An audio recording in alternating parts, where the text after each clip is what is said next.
میرے بائک کی لائٹ سب سے اچھی تھی. انہوں نے کہا سر آپ آگے ہو. میں نے کہا ٹھیک ہے جو ہوگا میرے ساتھ ہوگا, آپ لوگ پیچھے. تو ہم جب کچھ لوکلز ہمیں چلتے ہوئے ملے, جب ہم نے ان سے پوچھا کہ یار کتنا ہے, وہ کہہ رہے 1 گھنٹہ ہے. تو 1 گھنٹے بعد پھر وہ ہمیں ملے, تو ہم نے کہا یار کہہ رہے 1 گھنٹہ ہے. تو میں نے کہا یار 1 گھنٹہ پچھلے 1 گھنٹے سے کہہ رہے جس رفتار سے آپ چل رہے ہیں, ہم پیدل چل رہے ہیں اور آپ بائک پہ ہیں تو بھی آپ ہمارے ساتھ ہیں, تو اس حساب سے تو یہ گھنٹہ ختم نہیں ہوگا. تو وہ ہمارے کچھ لوگ تھے وہ اتنے ایگزاسٹ ہو گئے کہ ایک لوکیشن پہ جا کے انہوں نے کہا سر بس اس سے آگے ہم نہیں جا سکتے, بس یہاں روک دیں, یہیں رک جائیں. تو میں نے ان کو موٹیویٹ کیا کہ اب ہم بالکل منزل کے قریب ہیں, ابھی ہم اگر یہاں رکتے ہیں ہمیں دوبارہ سے چینج کرنا پڑے گا, نہانا پڑے گا, کپڑے چینج کرنے پڑیں گے. صبح اگر دوبارہ بارش ہوتی ہے تو ہمیں یہاں سے وہاں جانے کے لیے دوبارہ اپنے آپ کو ہم دوبارہ کیچڑ میں جائیں گے, کپڑے خراب ہوں گے, اور یہ ایکٹیویٹی اور ایکسرسائز ہمیں دوبارہ کرنی پڑے.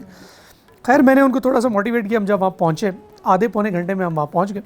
جب ہم وہاں پہنچے اگلے دن صبح ہم ناشتے کے ٹیبل پہ, اور شدید بارش رہی سارا دن, ہم وہاں بیٹھے تھے.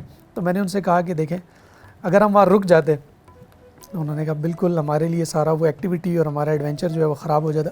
تو میں نے ان سے کہا کہ بعض اوقات یہ زندگی میں سفر جو ہے ایکچوئل میں ہمیں یہ سکھاتا ہے کہ جب ہم ٹوٹ کے تھک کے رک جاتے ہیں اور منزل ہم سے چند قدم کے فاصلے پہ ہوتی ہے, اور اس وقت میں اگر ہم اپنی ہمت کو باندھ لیں, اگر ہم اپنے آپ کو اکٹھا کر لیں, اپنی انرجی کو دوبارہ سے جمع کر لیں, تو اور وہ لاسٹ پش دے دیں, تو ہم منزل پہ پہنچ جاتے ہیں. اور 2 دن پھر ہم نے تاؤبٹ میں گزارے, اور میں نے ان سے کہا جب تک سورج نہیں نکلتا ہم واپس نہیں جائیں گے. اور ایسا ہی ہوا, اور بہت اچھا ٹرپ تھا. اسی طرح کے چیلنجز ہوتے ہیں اور اسی طرح آپ کو بہت کچھ سیکھنے کو ملتا ہے.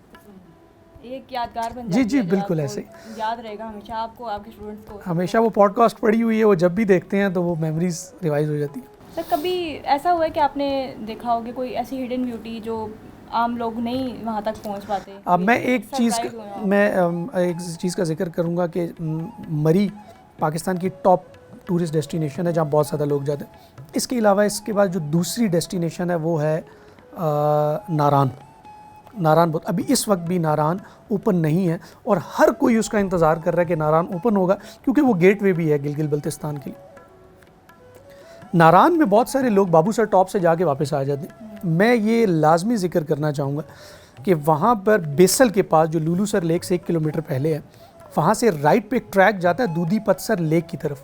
اس کو کوئین آف لیکس بھی کہتے ہیں. بہت سارے لوگوں کو اس جگہ کا پتہ ہے. لٹرلی میں آپ سے کہوں گا کہ اگر آپ وہ ٹریک کر لیں, وہ ایکچوئل میں 7 to 8 آورس کا ٹریک ہے, اور اس ٹریک اتنا خوبصورت ہے. اصل میں مسئلہ یہ ہے کہ جہاں پر ہیومن ایکسیس ایزی ہے, جیپ جاتی ہیں, وہاں پر یا آپ اس حد تک اس کی بیوٹی کو خراب کر دیتے ہیں کہ مطلب آپ ابھی جو لوگ سیف الملوک جھیل پہ جاتے ہیں, آج سے 10 سال پہلے جو لوگ وہاں جاتے ہوں گے, اس بیوٹی میں اور آج کی بیوٹی میں فرق ہے, کیونکہ ہم نے بہت خراب کیا اس کو. دودھی پتسر لیک یہ ہے کہ وہیں سے دیکھیں آپ تھوڑا سا آگے بیسل سے اس کا راستہ نکلتا ہے, صرف آپ بائی ہائیک جا سکتے ہیں. اگر وہ لوگ جو ہائیک نہیں کر سکتے, میں ان کو ریکمینڈ کروں گا کہ وہ گھوڑا لے لیں, وہ بھی جاتا ہے, تو آپ اس کے ساتھ جائیں. آپ یقین کریں کہ آپ کہیں گے کہ میں نے جنت دیکھ لی ہے. اتنا خوبصورت ٹریک ہے, تقریباً 7 آورس کا وہ ٹریک ہے, مگر بلا کی خوبصورتی ہے اس میں, اور اتنے خوبصورت لینڈسکیپ ہیں, اور اتنا خوبصورت وہ ٹریک ہے. اور جب آپ جھیل پہ پہنچتے ہیں اور 3 ڈفرینٹ کلرز کا پانی آپ کو اس میں نظر آتا ہے, میں اس کو لفظوں میں بیان نہیں کر سکتا. اور سب سے بڑا مزہ اس میں یہ ہے کہ آپ جب اس ٹریک پہ جا رہے ہوتے ہیں تو آپ کے سوا وہاں ہوتا ہی کوئی نہیں, پہاڑ ہیں, خاموشی ہیں, اور آپ بھی. میں کہتا ہوں کہ میں نے جب وہ ٹریک کیا, مجھے صرف 2-3 بکروال کے علاوہ کوئی شخص نہیں ملا اس پورے ٹریک. اکیلے کیا تھا؟ جی میرے ساتھ میرا بھائی تھا, میں اکثر ٹریول میں وہ میرے ساتھ ہوتا, تو ہم 2 آدمی ٹریک کر رہے تھے اور کوئی تیسرا آدمی نہیں تھا. اچھا, ویسے میں نے آپ کے فوڈ بلاگز بھی دیکھے ہیں, تو بہت انٹرسٹنگ ہوتے ہیں. تو ویسے آپ کا یہ لوکل فوڈ کا تجربہ کیسا رہا؟ دیکھیے لوکل فوڈ بہت اچھا ہے. میں خاص طور پہ پشاور میں پچھلے دنوں میں گیا تھا, اور میں نے پشاور کے اوپر پوری جو ہے فوڈ سیریز کی تھی, اور بہت اچھی سیریز تھی, اور لوگوں نے بہت زیادہ پسند کی تھی. بہت سارے ایسے فوڈ پوائنٹس ہوتے ہیں جو لوگوں کو نہیں پتہ. میں نے پھر واپس آ کے کچھ ٹائم بعد جو ہے راولپنڈی کی بھی فوڈ سیریز کی, اور ابھی بھی مجھے بہت سارے میسیجز ریسیو ہو رہے ہیں کہ آپ جو ہے وہ لوکل فوڈس کے اوپر جو ریفریشمنٹس ہیں ان کے اوپر بھی کچھ سیریز بنائیں. تو میں انشاءاللہ بہت جلد وہ بھی کرنے بتانے جا رہا ہوں. تو جب آپ ٹریول کرتے ہیں نا تو ٹریول اور فوڈ کا ایک کمبینیشن ہے, اور آپ سمجھ لیں کہ ان کا چولی دامن کا ساتھ ہے. تو جب آپ ٹریول کرتے ہیں تو ان لوکل فوڈس کو بھی انجوائے کرتے ہیں. تو فوڈ کو بھی میں نے اسی لیے اپنے ولاگز میں شامل کیا اور بہت اچھا رسپانس ہے اس کا. اور جب آپ ڈفرینٹ کلچر کے ڈفرینٹ فوڈس ٹرائی کرتے ہیں تو اس کا ایک اپنا ہی مزہ ہے. اچھا, یہ بہت سے جگہ پہ آپ گئے ہیں, تو لوکل جو وہاں کے رہنے والے لوگ ہوتے ہیں ان کے ساتھ بھی آپ کا انٹریکشن ہوا ہوگا, تو وہ آپ کو کیسا ایکسپیرینس رہا؟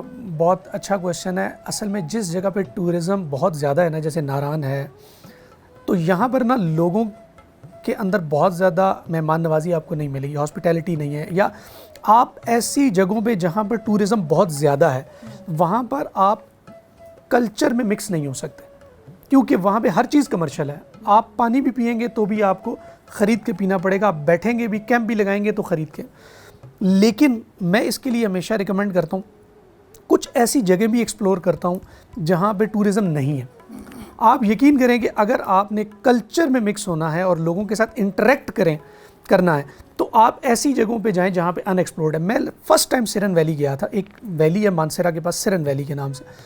میں فرسٹ ٹائم جب وہاں گیا تو وہاں پر ٹورزم چونکہ نہیں ہے, بہت زیادہ لوگ اس جگہ کو نہیں جانتے, لیکن وہ ناران کاغن کے ٹکر کی خوبصورتی ہے اور اتنا خوبصورت علاقہ ہے کہ جب فرسٹ ٹائم ہم نے ان کے گراؤنڈ میں واپس آ کے کیمپ لگایا, لٹرلی کہ لوگ آ گئے ہمارے پاس اور انہوں نے کہا یہ آپ نے کیا لگایا؟ ہم نے کہا جی ہم نے کیمپ لگایا, ہم یہاں پہ رہیں گے رات کو. انہوں نے کہا جی ہمارے ہوتے ہوئے آپ اس کیمپ میں رہیں, یہ کیسے ہو سکتا ہے, آپ کیمپ اٹھائیں. ہم نے ان کو بتایا کہ یہ ہمارا, ہم یوز ٹو ہیں, یہ کیمپنگ سٹائل ہے, ہم اس کو انجوائے کرتے ہیں. انہوں نے کہا انجوائے آپ کیجئے گا, بعد میں اس کو اٹھائیں, آپ ہمارے ساتھ گھر میں چلیں اور آپ رہیں بھی, کھانا بھی کھائیں. ہم نے ان کو بہت وہ کیا. پہلے تو وہ مغرب کی نماز کا ٹائم تھا, وہ ہمیں مسجد لے گئے, ہم مسجد میں گئے, نماز ہم نے پڑھی, پورا علاقہ ہمارے گرد بیٹھ گیا. انہوں نے ہم سے پوچھا ہماری ایکٹیویٹیز, چیزیں, انہوں نے ہر بندہ اس بات پہ ایک دوسرے کے ساتھ بحث کر رہا تھا کہ کھانا ہم کھلائیں گے, ہمارے ساتھ رہیں گے یہ. ان کی مہمان نوازی. پھر ان میں سے کچھ لوگوں نے ہمیں لے گئے اور ان کھانا کھلایا, ساری رات گزاری ہم نے. جب 12 بجے ہم نے کہا ہم کھانا کھا کے شاید مسجد میں واپس آ کے مسجد میں رہیں گے, انہوں نے کہا نہیں سر آپ یہیں رہیں گے. اور وہ جو کلچر میں جا کے پہلی مرتبہ میں نے اس کو آبزرو کیا کہ انہوں نے ایک, جب ہم اس کمرے میں داخل ہوئے تو کمبل پڑا ہوا تھا بہت بڑا, اور بیچ میں نا ایسے اٹھا ہوا تھا, جیسے یہ موبائل ہے اور اس کے اوپر کمبل جو ہے وہ پڑا ہو تو درمیان سے اٹھاؤ. تو ہمیں لگا کوئی بچہ بیٹھا ہوا ہے اندر. تو انہوں نے کہا نہیں آپ اندر بیٹھیں, کچھ بھی نہیں ہے. تو اندر ایک دابڑا, پنجابی میں جس کا دابڑا تھا, اور اس کے اندر کوئلے تھے, اور اس کے اوپر ایک تپائی سی, پنجابی میں کہتے ہیں, وہ پڑی ہوئی تھی, اور اس کے اوپر کمبل پڑا تھا, اور وہ کوئلے جل رہے تھے. جب ہم اس کے اندر گئے تو سردی تھی, تھوڑی سی ٹھنڈ تھی, تو اندر جب ہم بیٹھے تو ہمیں صحیح وارم فیل ہوا. تو انہوں نے کہا یہ سندلائی ہے اور یہ ہمارے ایک کلچر کا حصہ ہے, ہم سارے لوگ. اب اگر میں ہوٹل میں رہوں گا اور اگر میں اس پیڈ چیزوں کی طرف جاؤں گا تو مجھے وہ کلچر نہیں ملے گا, وہ مجھے مہمان نوازی. آج بھی ان لوگوں کے ساتھ میرے اتنے اچھے تعلقات ہیں کہ میں اس علاقے میں جاؤں تو اکثر و بیشتر لوگوں کو میں جانتا ہوں, اور جب میں اس سے دور دراز 20 کلومیٹر پہلے بھی کسی سے اس بندے کا ذکر کروں گا تو وہ بندہ اس کو جانتا ہوتا ہے, اور وہ اس ریفرنس کی بنیاد پہ اتنا اچھا ٹریٹ کرتا ہے کہ نہیں آپ ہمارے مہمان ہیں, آپ یہاں سے کھانے پینے. میں لوکل گاڑی میں بیٹھا ہوں, انہوں نے کرایہ نہیں لیا کہ آپ مہمان ہیں. تو مطلب اس طرح کی جو آپ کو ہاسپٹیلٹی نظر آتی ہے, جو کلچر ملتا ہے, وہ آپ ان جگہوں پہ جہاں پہ ان ایکسپلورڈ ایریاز ہیں, جہاں پہ ٹورزم زیادہ نہیں ہے, وہاں پہ یہ خوبصورتی آپ کو دیکھنے کو بہت زیادہ ملتی ہے. صحیح. تو ویسے جب آپ کہیں جانے کا پلان کرتے ہیں تو مطلب ایسا بھی ہوتا ہے کہ پہلے سے اس کو پلان کیا جاتا ہے کچھ ٹائم, یا پھر اچانک سے ہی کوئی؟ میرا ذاتی ایکسپیرینس یہ ہے, اور بہت سارے لوگ مجھ سے کمپلین بھی کرتے ہیں کہ آپ اکثر نکلتے ہیں اور آپ ہمیں نہیں لے کے جاتے. تو میں کہتا ہوں کہ مجھے خود اپنے پلان کا 1 گھنٹے پہلے پتہ چل رہا ہوتا ہے کہ میں یہاں جا رہا ہوں. ہمیشہ جب ہم نے بہت زیادہ چیزوں کو پلان کرتے ہیں نا تو وہ نہیں ہوتی. خان صاحب, میں اس کی ایگزامپل دیتا ہوں, خان صاحب کو جب فرسٹ ٹائم اریسٹ کیا گیا تو انٹرنیٹ تک بند کر دیا گیا. تو جب وہ بند کیا گیا اور ہم نے 3-4 گھنٹے کے فرق سے نیوز کو سنا تو ہمیں لگا کہ اگلے 4-5 دن تک نہ انٹرنیٹ کھلے گا اور ملک میں اسٹرائک بھی ہونے جا رہی ہے. تو میں رات کو 3 بجے لیپا ویلی کے لیے بائک نکال کے نکل گیا تھا کہ 3 دن میں جب یہ سارا سیٹل ڈاؤن ہوگا تو میں واپس آ جاؤں گا. تو اتنے سرٹن پلانز ہوتے ہیں. ہاں, اس عید پہ میں نے ایک پلان کیا, میں عید سے 2 دن پہلے انشاءاللہ اسکردو کے لیے جاؤں گا, اور میرا یہ 12-15 دن کا ٹرپ ہوگا, اور بائک پہ سولو میں جا رہا ہوں. اس کو میں نے پلان کیا کیونکہ ایک ذرا لمبا ٹرپ ہے اور اتنی چھٹیاں جو ہے وہ اکٹھی نہیں ملتی. نارملی 3-4-5 دن کا جو پلان ہوتا ہے وہ بالکل سرٹن بنتا ہے, کوئک. اچھا، جو لوگ پاکستان کے خوبصورت علاقوں کو دیکھنا چاہتے ہیں تو ان کے لیے آپ کیا پیغام دیں گے؟ میرا یہ پیغام ہے کہ دیکھیں، زندگی میں آپ کے مسائل کبھی ختم نہیں ہوں گے، آپ کی مصروفیت کبھی ختم نہیں ہوگی، آپ ہر وقت جو ہے وہ چیزوں میں بزی ہیں، لیکن میں یہ کہتا ہوں کہ اپنے لیے وقت نکالیں، اپنی فیملیز کے ساتھ ایسے سپاٹس پہ جائیں، کنیکٹ ہوں، نیچر کے ساتھ کنیکٹ ہوں، کچھ دیر کے لیے ہم موبائل کو چھوڑیں، سگنلز جہاں پر نہیں ہیں، میں شکر کرتا ہوں کہ سگنلز نہیں ہیں، اور میں دوسروں کو بھی کہتا ہوں کہ یار اگر وائی فائی کہیں ملتا بھی ہے تو میں کنیکٹ نہیں کرتا۔ اس کی ریزن یہ ہے کہ جب آپ نیچر کے ساتھ کنیکٹ ہوتے ہیں، میں آپ کو گارنٹی کرتا ہوں کہ 6 منتھس کی تھکاوٹ آپ کا 2 دن کا ٹرپ اتار دیتا ہے، اور آپ کو 6 منتھس میں ایٹ لیسٹ 2 ڈیز کا ٹرپ جو ہے وہ نارتھ میں لازمی کرنا چاہیے۔ ابھی ہم گفتگو کر رہے تھے سر عاطف ریاض سے، اور خوبصورت پاکستان کے بارے میں انہوں نے اپنے ایکسپیرینس بھی شیئر کیے۔ اب ہم جائیں گے سر اکرام سلیری صاحب کی طرف، اور ان سے پوچھیں گے، ان کا ویسے تعلق ہے شیخوپورہ سے اور بچپن شیخوپورہ میں گزارا ہے انہوں نے، تو ان سے ہم پوچھیں گے کہ گاؤں اور شہر کی زندگی میں کیا فرق ہے، اور کیسے پاکستان میں گاؤں میں کیا ماحول ہوتا ہے۔ بہت خوبصورت بات ہو رہی تھی پاکستان کے حوالے سے، اور ظاہر ہے پاکستان کے گاؤں پاکستان کا ایک حسن ہے، شہروں کا اپنا ایک حسن ہے۔ آپ بات کر رہی تھی، سوال پوچھ رہی تھی، تو مجھے فوری طور پہ ہمارے ایک بزرگ دوست ہیں شاعر، ان کا ایک شعر یاد آ گیا کہ حسن فطرت کی دلکش پناہوں میں تھے، حسن فطرت کی دلکش پناہوں میں تھے، بے امان ہو گئے آ کے ہم شہر میں۔ تو شہر کا اپنا ایک معاملہ ہے، اگرچہ میں نے زندگی کا زیادہ حصہ شہر میں گزارا ہے، لیکن ظاہر ہے آپ کا بچپن اور لڑکپن کا جو بھی وقت آپ نے گاؤں میں گزارا ہوتا ہے، اس کے ساتھ آپ جڑے ہوتے ہیں، اس کی بہت ساری یادیں ہوتی ہیں۔ ابھی بھی میں گیا ہوا تھا، اور گندم کی فصل کٹ رہی تھی، اور دور دور تک جو ہے وہ آپ کو ایک سنہری لینڈسکیپ جو ہے وہ ملتا ہے۔ اسی طرح مختلف سبزہ ہے، جب آپ دوسرے موسم میں جاتے ہیں، آگے دوسری فصل جو ہے وہ لگ جائے گی۔